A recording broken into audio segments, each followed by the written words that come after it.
The first time I saw my name printed in the estate file, I thought the attorney had made a mistake. It was a rainy Thursday in St. Louis, the kind of rain that turns the courthouse steps dark and slick, and makes everyone walk with their shoulders slightly raised. I was sitting across from a probate lawyer I had never met before, holding a paper cup of coffee that had gone cold in my hands. Across the table, he slid a document toward me and said, very carefully, "Ms. Mercer, the DNA results confirm you are the biological heir of Charles Whitmore." I remember looking at the page, then at him, then back at the page again. Charles Whitmore was not my father. At least, he was not supposed to be. He had been my mother's boss for almost 30 years. A wealthy man, a private man, the kind of man whose name appeared on hospital wings, scholarship funds, and brass plaques outside old buildings with polished floors. My mother had spent my entire childhood telling me I should be grateful she took me in. Her exact words, spoken at a family dinner 3 weeks before that rainy Thursday, were, "Nora was the charity child. Some people collect stray cats. I collected her." Everyone at the table had laughed softly, the uncomfortable kind of laughter people use when cruelty is dressed up as a joke. I did not laugh. I was 41 years old, a high school history teacher, and I had spent my life believing I was unwanted but tolerated. Then a DNA test said I was the legal heir to a man whose estate was worth more than I could understand, and whose death suddenly felt less like an ending and more like the opening paragraph of a lesson nobody wanted me to read. Good day, dear listeners. It's Nora again. I'm glad you're here with me. Please subscribe to my channel and like this video, and also let me know in the comments which city you're listening from. That way I can see how far my story has traveled. I have taught American history for 17 years. If teaching has taught me anything, it is that the truth rarely announces itself with trumpets. More often, it sits quietly in the margins, waiting for someone patient enough to notice the handwriting is different. My life before all of this was not dramatic. I lived in a small brick duplex near Tower Grove Park, in a neighborhood where people swept their porches on Saturdays and left tomatoes on each other's steps in August. My car was 12 years old. My kitchen table had a burn mark from a candle I forgot to blow out during a winter power outage. I graded essays at night with a blue pen and a mug of peppermint tea. My students knew me as Ms. Mercer, the teacher who made them rewrite thesis statements until they stopped saying things like, "History is important," and started saying what they actually meant. I believed in evidence. I believed in context. I believed that every story had a cause, a consequence, and somebody who benefited from the version everyone accepted. But in my own family, I had never questioned the textbook. My mother, Elaine Mercer, was beautiful in the way certain older women are beautiful, because they have never allowed softness to settle on their face. She wore cream blouses, pearls, and perfume that smelled like white flowers and warning signs. She had worked as the executive assistant to Charles Whitmore since before I was born. To outsiders, she was efficient, loyal, discreet. To me, she was a closed door. She never hugged unless someone was watching. She never raised her voice unless she wanted witnesses later to say she had remained calm. When I was a child, she corrected my posture by tapping between my shoulder blades with 2 fingers and saying, "Don't look needy, Nora. People can smell need." I thought that was normal. Children think the classroom they are born into is the whole school. My father, or the man I believed was my father, was named Dennis Mercer. He had died when I was 11. He was gentle, tired, and always apologizing for things that did not seem to be his fault. I remembered him teaching me how to fold paper boats at the kitchen table. I remembered his hands more than his voice. After he died, my mother spoke of him as if he had been an inconvenience she had survived. "You get that dreamy look from Dennis," she would say. He never understood practical life either. I had one younger half-brother, Grant, who was my mother's favorite in the obvious way people pretend is invisible. Grant sold commercial insurance, wore expensive watches, and spoke in a voice that sounded borrowed from men on golf courses. He called my teaching job noble, in the same tone people use for outdated furniture. At family gatherings, I was useful. I brought pies, helped clear plates, listened to complaints, and left early before the wine turned everyone honest. The dinner where my mother called me the charity child happened at Grant's house. It was supposed to be for her 72nd birthday. His dining room was all grey walls, glass, and sharp corners. My mother sat at the head of the table like a retired judge. Grant's wife poured wine. Their two teenagers looked at their phones under the table. Someone asked about my students, and I mentioned that one of my seniors had received a full scholarship to the University of Chicago. My mother smiled without warmth and said, "Nora always did love rescue projects. I suppose she understands them." Grant chuckled. "Mum." Then she looked directly at me and said, "Well, she was one, the charity child." The room became very still. I had heard variations before: foundling, burden, surprise. But never those exact words, and never in front of everyone. I set down my fork. "What do you mean by that?" I asked. My mother dabbed the corner of her mouth with her napkin. "Don't be dramatic. You know your father and I took responsibility when others would not have." I felt something old and cold move through me. "Others?" I said. Grant leaned back. "Nora, it's Mum's birthday. That was how my family worked. If my mother cut you, someone else accused you of bleeding at the wrong time." I did not argue. I had learned, as teachers do, that not every confrontation is a lesson. Some are just noise. But when I got home that night, I did not go straight to bed. I sat at my kitchen table, still wearing my coat, and opened the old metal file box I kept under the pantry shelf. Inside were my important papers: birth certificate, social security card, Dennis's death certificate, my college diploma, insurance forms, things a responsible adult keeps because life has a habit of asking for proof. I pulled out my birth certificate. Father, Dennis Allen Mercer. Mother, Elaine Rose Mercer. Nothing strange. And yet, I kept staring at the paper. In my classroom, I often told students that documents are not truth. Documents are claims. Truth is what survives when claims are tested. The next warning sign came 2 days later. My mother called at 7:18 in the morning, which she never did unless someone had died or she wanted me unsettled before work. "Nora," she said, "I need you to bring me your birth certificate." I was standing by the copier with a stack of primary source packets on the Missouri Compromise. "Why?" There was a pause. "I'm updating family records. You've never asked for it before." "I'm asking now." Her voice was smooth, too smooth, like a floor polished to hide cracks. "I'll make a copy," I said. "No, I need the original." That was the first time I wrote something down. At 7:22, on the back of a late homework slip, I wrote, "Mum requested original birth certificate. Would not explain why." It seems small now, but every investigation starts with a small note someone almost does not bother making. Over the next week, 3 more odd things happened. First, Grant called and asked if I had ever done one of those ancestry tests. He tried to sound casual, but Grant had never been casual in his life. He planned casualness like a sales meeting. "No," I said. "Why?" "No reason. Just wondering. You know, family history stuff." Second, I received a letter from Whitmore House Foundation, the charitable organization connected to Charles Whitmore's estate. It was addressed to me personally, not to my school. Inside was an invitation to a memorial reception for Charles, who had died 6 months earlier. I had not known he was dead. That was strange, because my mother had worked for him almost her entire adult life. She had mentioned his hospitalizations, his business dinners, his second wife's dislike of lilies, and once, in passing, the exact temperature he preferred his office. But she had not mentioned his death. Third, a woman from a law office called my classroom during 4th period. I remember the moment clearly because my students were arguing about whether Andrew Jackson should be judged by the standards of his time or ours. The phone rang, and our office secretary said, "Ms. Mercer, there's a legal office calling. They say it's important." The woman's name was Lydia Sloan. She said she represented a firm handling a private estate matter and asked if I would be willing to come in for a confidential conversation. "What estate?" I asked. "I'm not able to discuss that over the phone." "Am I in trouble?" "No, Ms. Mercer, but there may be information you are entitled to receive." Entitled. That word stayed with me all day.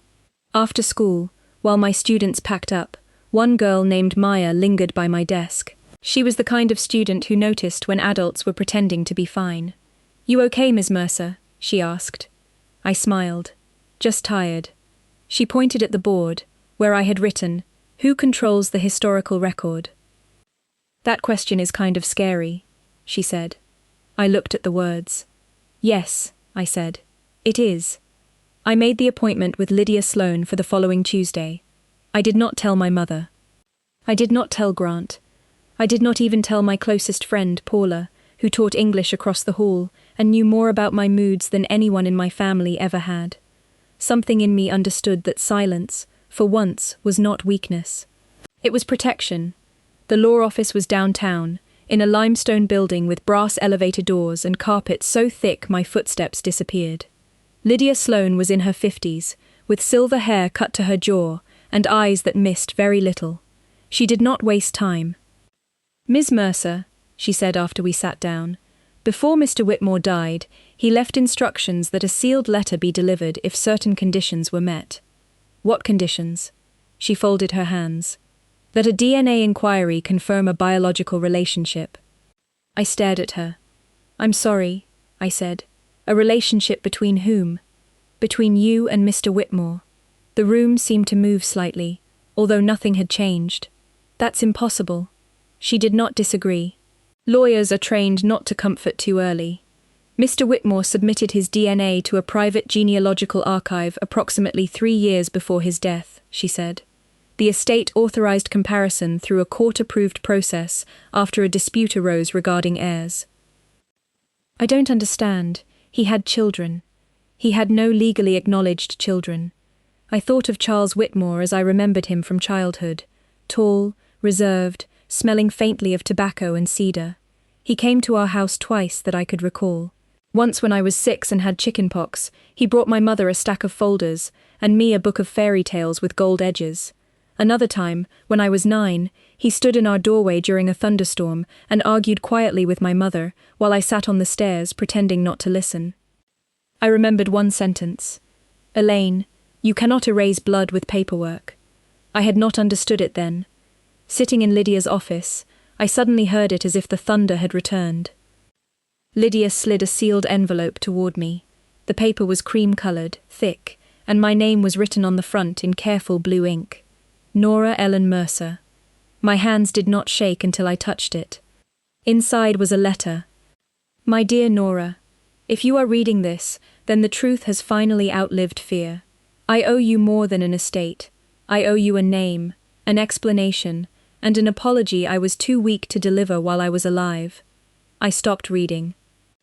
There are moments when the mind refuses to move forward because it knows the next sentence will divide life into before and after. Lydia waited. I made myself continue.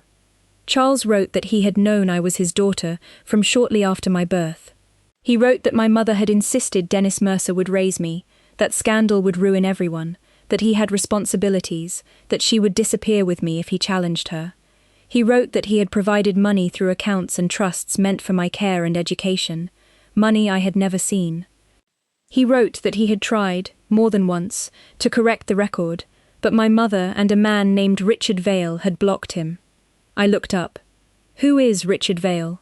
For the first time, Lydia's expression changed.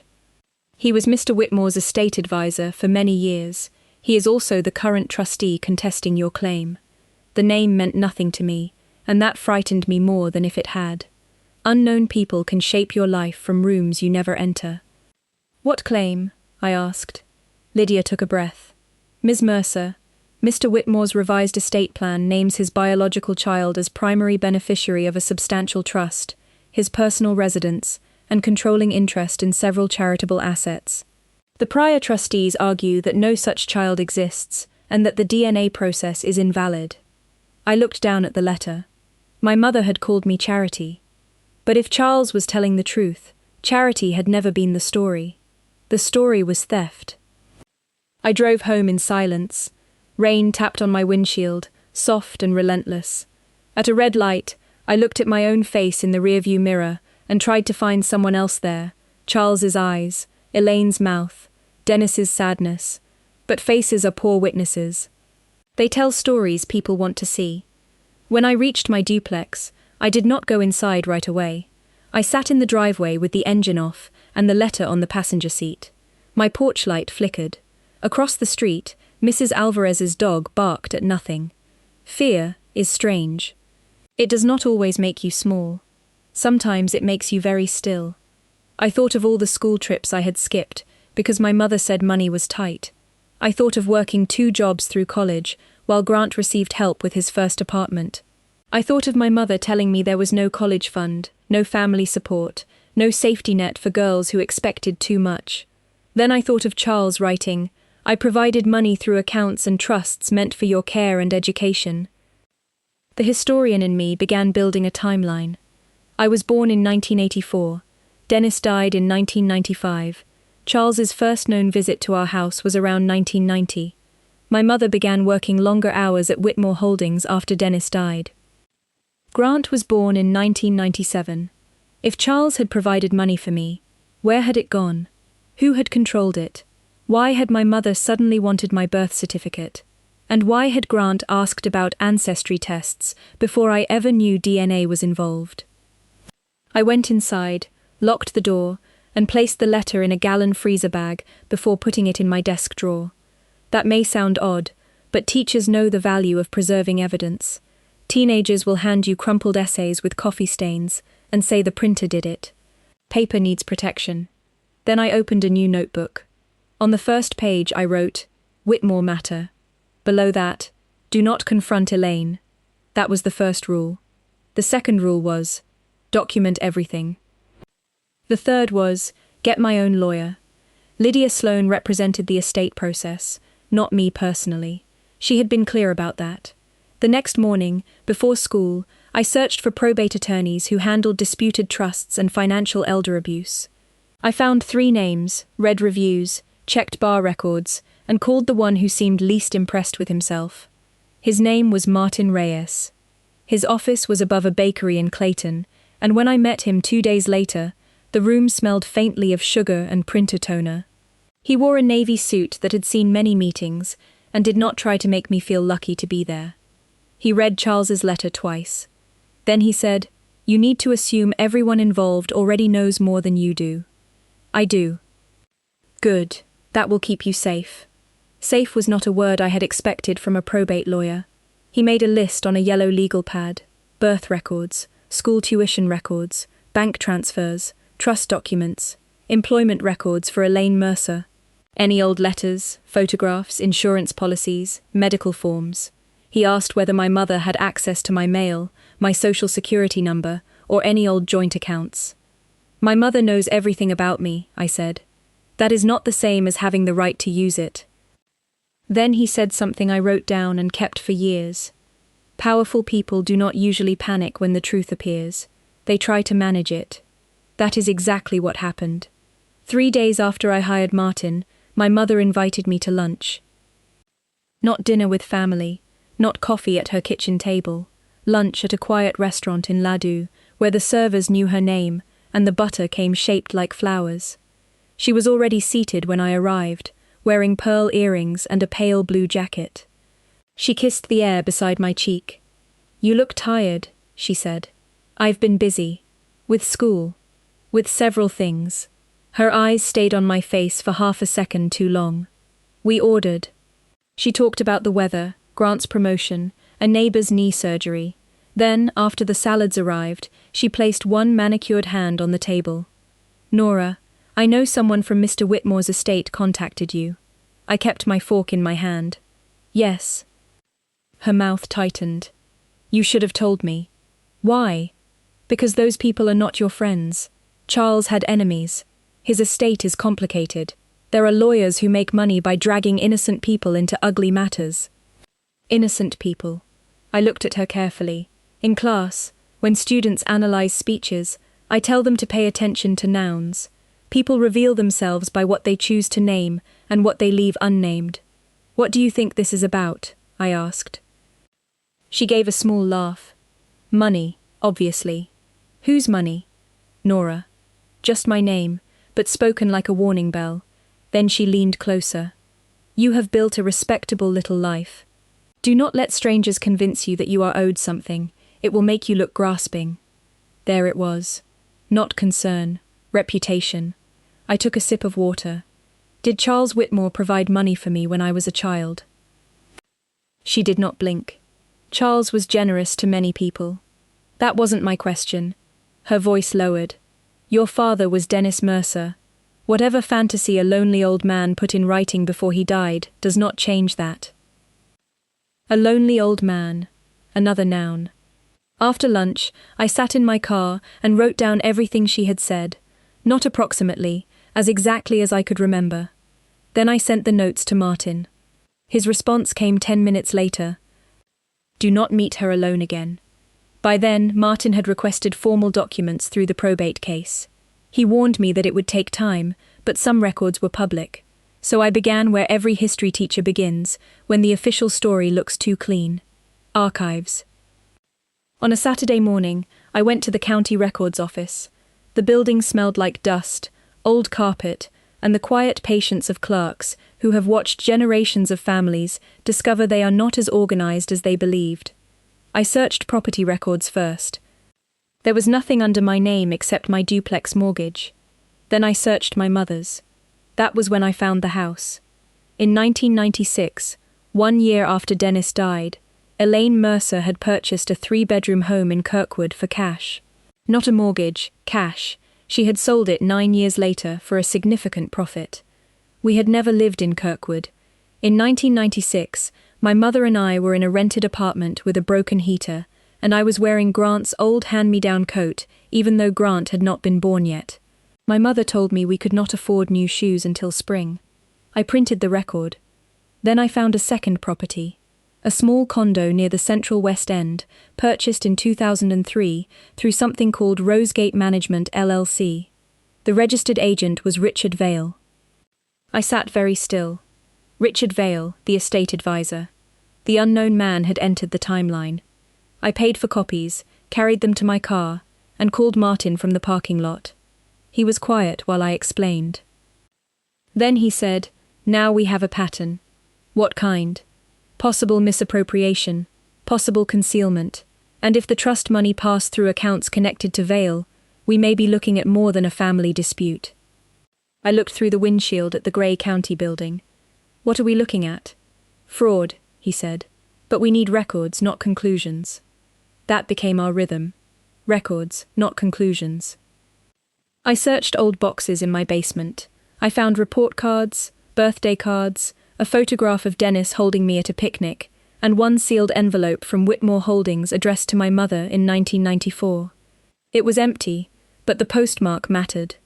I found an old insurance form that listed my blood type incorrectly, then another medical form from childhood with a blank space where paternal history should have been. Small things. Individually, each could be explained. Together, they began to hum. Martin brought in a forensic accountant named Priya Shah. She was younger than I expected, with calm eyes and a habit of tapping numbers into a calculator even when she already knew the answer. Financial lies have grammar, she told me during our first meeting. People repeat structures. They use the same accounts, same timing, same excuses. We look for the sentence pattern. I liked her immediately. Through discovery requests, Martin obtained partial records of a trust Charles had created in 1985. The beneficiary was listed only by initials, N.E.M., Nora Ellen Mercer. The trustee at formation had been a bank trust department, but in 1992, trusteeship shifted to a private advisor, Richard Vale. The stated purpose was educational support, medical care, and general welfare of the minor beneficiary. From 1992 to 2005, more than $740,000 had moved through that trust. I had received none of it, at least not knowingly.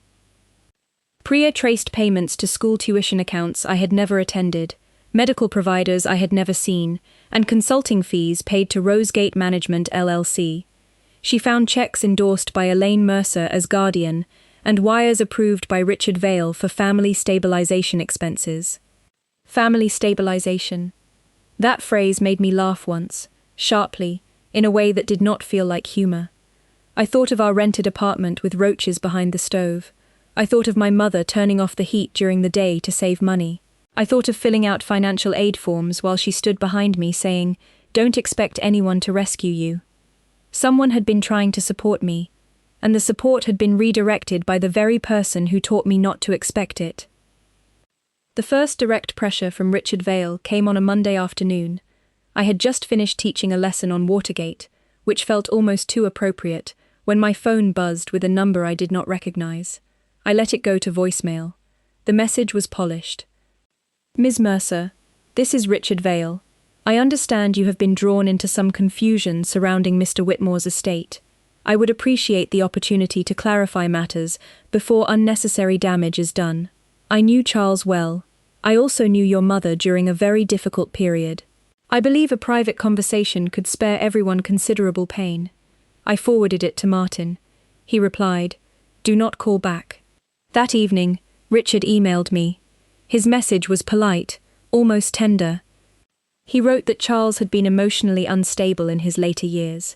He wrote that old family arrangements were complex. He wrote that my mother had protected me from scandal. He wrote that legal disputes could become public, and public attention could affect my career as a teacher. That line was not concern. It was a blade wrapped in linen.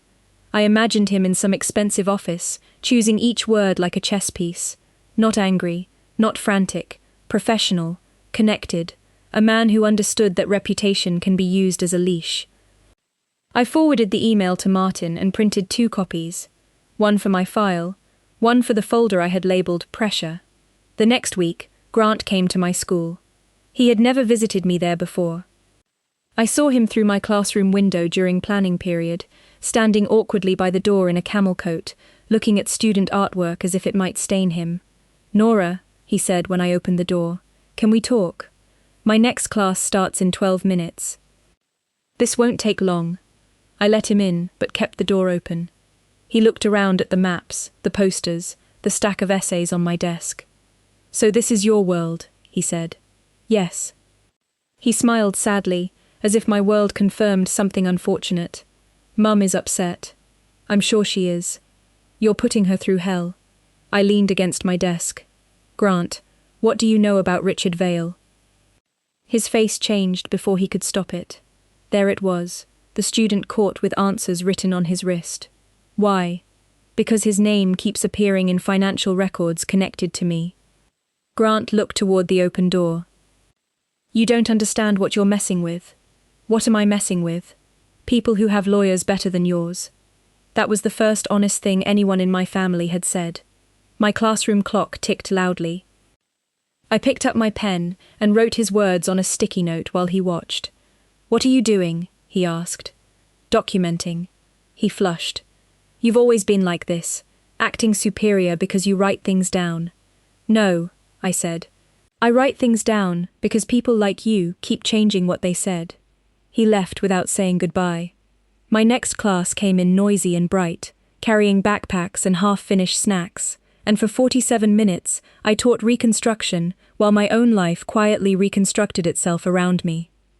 A month into the case, Martin received the document that changed everything. It was an amendment to Charles Whitmore's estate plan, signed 8 years before his death. It named me specifically, not just as biological child. As primary heir, Nora Ellen Mercer, born June 14, 1984, daughter of Elaine Mercer and Charles Whitmore. The document included a handwritten note from Charles. Prior arrangements were made under pressure and misinformation. My daughter was denied my name and resources. This instrument is intended to correct that injustice. But attached to the amendment was a notarized objection filed 2 years later, claiming Charles lacked capacity. The objection was submitted by Richard Vale. Supporting witness, Elaine Mercer. My mother had signed a sworn statement saying Charles was confused, obsessed, and delusional in his belief that I was his daughter. She did not merely hide the truth, she testified against it. I read the statement in Martin's office while the bakery downstairs pulled fresh bread from the oven. The smell was warm and ordinary, which made the words feel even colder. Elaine wrote that I had no biological or emotional connection to Mr. Whitmore.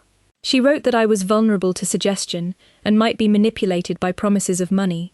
She wrote that revealing Charles's delusion to me would destabilize a woman who has struggled with abandonment issues. I had never been hospitalized, never been diagnosed, never been unstable. She had built a paper version of me before I even entered the room. That was when I understood the shape of the trap. If I fought, I was greedy. If I reacted emotionally, I was unstable. If I stayed quiet, they kept everything. It was a lesson in power as old as history itself. First take the resources, then write the record, then accuse the victim of being dangerous for objecting. I was not brave. I was careful. Martin filed a formal petition challenging Richard Vale's trusteeship and requesting a full accounting. He also petitioned to validate Charles's estate amendment using the DNA evidence, medical records, and testimony from the attorney who drafted it. The response from Vale's legal team arrived in a thick packet. They denied everything. They questioned the DNA chain of custody. They questioned Charles's capacity. They questioned my motives. They even questioned whether I had been unduly influenced by estate lawyers seeking fees. When I read that part, I almost smiled. I had spent 17 years teaching teenagers to recognize projection. The confrontation came on a Sunday evening in November. The air had turned cold, and my porch light made a small yellow circle on the steps. I was making soup when someone knocked. My mother stood outside. Behind her was Richard Vale. He was tall, silver-haired, and handsome in the preserved way of men who have always had good lighting and better tailoring. He wore a dark overcoat and leather gloves. My mother looked smaller beside him, but not weaker, never weaker. I did not invite them in. "Nora," my mother said, "please, it's cold. You can say what you came to say from there." Richard smiled gently. "Ms. Mercer, I apologize for arriving unannounced. Your mother is very distressed." My phone was already recording in my sweater pocket. Martin had told me Missouri law allowed one-party consent, but he also told me not to rely on recordings as a shield. Documentation helps. Distance helps more. "I'm listening," I said. Richard removed his gloves slowly. "This matter has gone further than necessary. Your attorney is escalating a family misunderstanding into a public legal conflict. No one benefits from that." I might. His smile did not move. Money obtained through hostility rarely brings peace. My mother closed her eyes as if I had embarrassed her. Richard continued, "We are prepared to offer you a private settlement, $750,000, no admission of wrongdoing, mutual confidentiality. You walk away with dignity, and your mother is spared public humiliation." There it was. Not denial. An offer. I looked at my mother. Did Charles Whitmore create a trust for me? Her face hardened. He created many things. "Did you use money meant for me?" She looked past me into my house, at the coat hooks, the bookshelves, the ordinary life she had always considered small. "You have no idea what I sacrificed." Richard lifted one hand slightly, a signal. But my mother kept going. "You think truth is simple because you teach it from little textbooks. You think men like Charles get to ruin lives and then buy forgiveness with paperwork. I made choices. For me, I asked. For all of us." I felt the cold air on my hands. "Then you can explain that under oath." Richard's expression changed by a fraction. "Not much, just enough. You should consider whether your professional reputation can withstand a drawn-out proceeding," he said. "My reputation is built on telling students to bring evidence," I said, "so bring yours." I closed the door. Then I leaned my forehead against it for a long time. The truth has a weight of its own. Sometimes it feels like justice. Sometimes it just feels heavy. The deposition took place in January. Snow lined the curbs outside Martin's office, dirty at the edges. I wore a navy dress, low heels, and the small gold earrings Dennis had given me for my 10th birthday. I do not know why I chose them. Maybe because love can be real, even when biology is not. Richard Vale was deposed first. I was allowed to sit in with Martin. Richard entered with 2 attorneys and a leather folder. He looked calm, almost bored. For the first hour, he answered questions with perfect control. Yes, he had advised Charles Whitmore. Yes, he had known Elaine Mercer. Yes, he had administered certain trusts. No, He did not recall specific disbursements. No, he had never personally benefited from funds intended for me. Then Priya's accounting report came out. Martin placed a wire transfer on the table. "Mr. Vale, can you identify Rosegate Management LLC?" Richard glanced down. A consulting entity. Owned by whom? I would need to review records. Martin slid over the articles of organization. Do these refresh your memory? A pause. Yes. Owned by you. Partially. Did Rosegate receive payments from the NEM Trust? I don't recall. Another document. Does this refresh your memory? The room became very quiet. Legal battles in movies are loud. Real legal collapse is often paper sliding across a table. Martin showed transfer after transfer, consulting fees, administrative fees, emergency family support, housing stabilization, educational planning. Then he showed property records. The Kirkwood house, the condo, payments from the trust routed through Rosegate, then to accounts connected to my mother, then to assets that had nothing to do with my welfare. Richard's attorney objected often. Martin let him. Objections have their own rhythm, like students interrupting because they do not like the question. Then came the email. It had been recovered through discovery from an old Whitmore Holdings archive. Charles had sent it to Richard in 2009. I want Nora told the truth. I want the remaining trust funds transferred for her benefit. Elaine has delayed long enough. Richard had replied. Disclosure now would be destabilizing. EM remains opposed. We should consider capacity implications if you insist.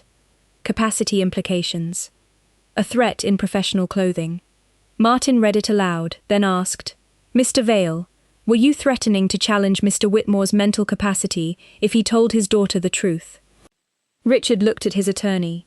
His attorney said, Do not answer until I confer with my client. That was the moment I knew something had shifted. My mother's deposition was worse. Not legally. Emotionally.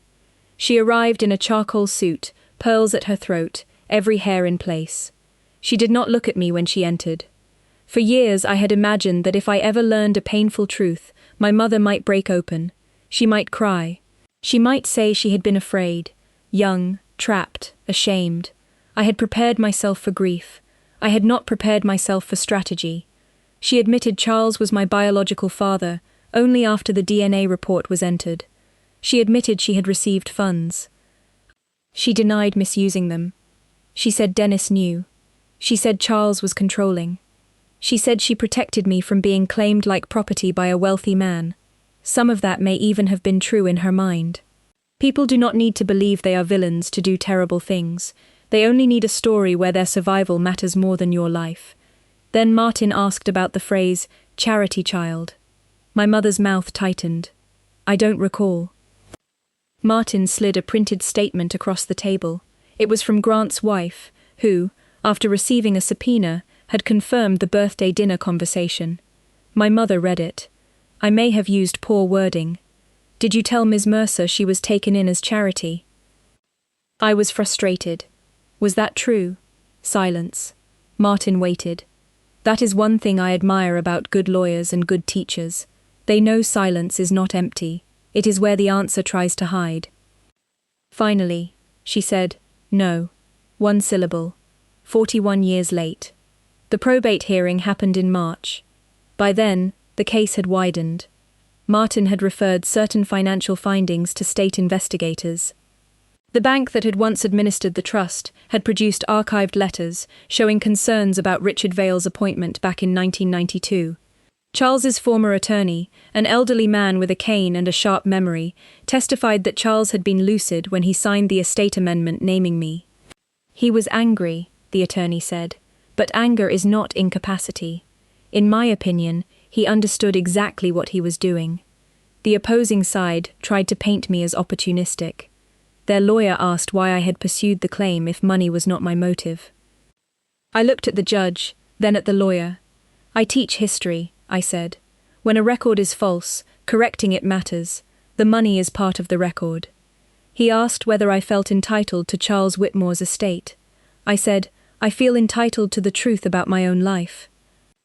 That was the only time my voice almost broke. The judge validated the DNA evidence. He recognized Charles's amended estate plan. He removed Richard Vale as trustee and ordered a full accounting of the NEM trust. Later, through settlement and court order, assets were recovered from Vale's accounts, Rosegate Holdings, and my mother's property transfers. Not everything. Money moves through time like water through soil. Some of it disappears, some changes shape, some nourishes trees planted in someone else's yard. Richard Vale eventually faced criminal charges related to fiduciary fraud and tax violations. He took a plea rather than risk trial. His name, once printed on charity boards and donor walls, began appearing in articles with words like misappropriation and breach.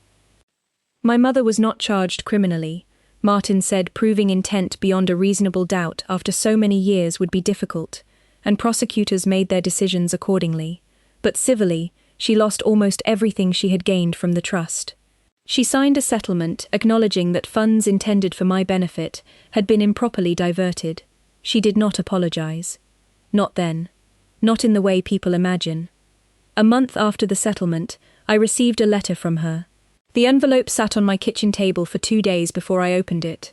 Inside, she had written 3 pages in her perfect handwriting. Much of it was defense, some of it was accusation. She said Charles had used money to control people.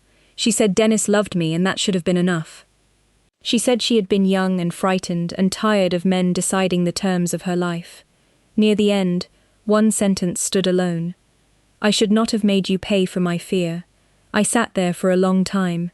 It was not enough, but it was something. Healing, I have learned, is not a courtroom scene. No judge bangs a gavel and declares you whole. No settlement restores the childhood where you learn to ask for less. No DNA test tells you how to grieve a father you never knew and a father who loved you without sharing your blood. After the estate cleared, I did not buy a mansion. I sold my duplex and bought a small old house with a deep porch and a stubborn garden. The roof needed work. The kitchen cabinets stuck in humid weather. The backyard had more weeds than grass. It was perfect. I planted lavender along the walkway and tomatoes near the fence. I turned the smallest bedroom into a study with shelves for my books and a wide desk for grading. On the wall, I framed 3 documents: Dennis Mercer's photograph holding my paper boat, Charles Whitmore's letter, and a copy of the court order correcting the estate record. Not because paper can love you, because paper can witness what people deny. I kept teaching. For a while, everyone expected me to quit. Grant even sent a message through his wife, saying I could finally stop pretending the job mattered. I did not respond. The job mattered more than ever. When my students asked why I seemed different, I told them the truth in a teacher's way. I learned that evidence can change a story, I said, and that some stories take a long time to correct. I used part of the inheritance to create a scholarship fund for students aging out of foster care and students who had been raised by relatives under difficult circumstances. I named it the Paper Boat Fund, after Dennis. Not Whitmore, not Mercer. Paper Boat. Because the man who sat with me at the kitchen table and taught me how to fold something fragile enough to float deserved to remain part of my story. I also funded a small legal aid grant for people challenging financial exploitation in family trusts. That was for Charles, who had tried too late but had tried. As for Grant, we do not speak often.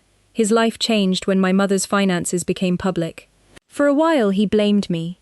Then, after his wife left him, he called one evening and said, "I didn't know all of it." I believed him. I also believed he had chosen not to know enough. Those are different sins, but they live in the same house. My mother moved into a smaller apartment across town. I visited her once after she fell and broke her wrist. Her living room was neat, quiet, and full of framed photographs where I appeared only as a child. She looked older, not softer exactly, just less armored. When I brought her groceries, she said, "You look like him sometimes." I knew who she meant. I set the bags on the counter. "I wish you had told me." She looked out the window. "I wish I had been someone who could." That was the closest we came to peace. And maybe peace is not always reconciliation. Maybe sometimes peace is a locked door, a forwarded address, a lawyer's file closed and stored, A garden watered at sunrise by a woman who no longer explains her worth to anyone. People ask whether the inheritance changed my life. Yes, but not because of the numbers. Money gave me security. It fixed my roof. It paid debts. It let me sleep without calculating emergencies in the dark. But the truth gave me something deeper. It gave me back the right to ask questions. For most of my life, I thought being calm meant accepting whatever version of events powerful people handed me. I thought maturity meant not making trouble. I thought gratitude meant shrinking myself, so nobody could accuse me of wanting too much. I was wrong. Calm is not silence. Maturity is not surrender. And gratitude should never be demanded by the person holding what was yours. I still keep a legal pad in my kitchen drawer, not because I expect another battle, but because writing things down helped me find my way out of a life built on missing pages. Sometimes, in the evening, I sit on my porch and watch the light move across the garden. The lavender bends in the wind, the tomatoes ripen slowly. My students' essays wait inside, full of arguments, errors, and bright little sparks of understanding. History is never just what happened. It is what someone preserved. It is what someone buried. It is what someone finally became brave enough to read aloud. My mother called me the charity child. A DNA test called me an heir. But neither of those names is the one I choose now. I am Nora. I am a teacher. I am Dennis's paper boat and Charles's unfinished apology. I am the woman who learned that the truth may arrive late, but when it does, it brings its own key. And if you were in my place, what would you have done? Would you have taken the quiet settlement, or would you have kept digging until the whole record was exposed? Tell me in the comments. Share this story with someone who needs to remember that patience is not weakness, and please subscribe if you want to hear more stories like this.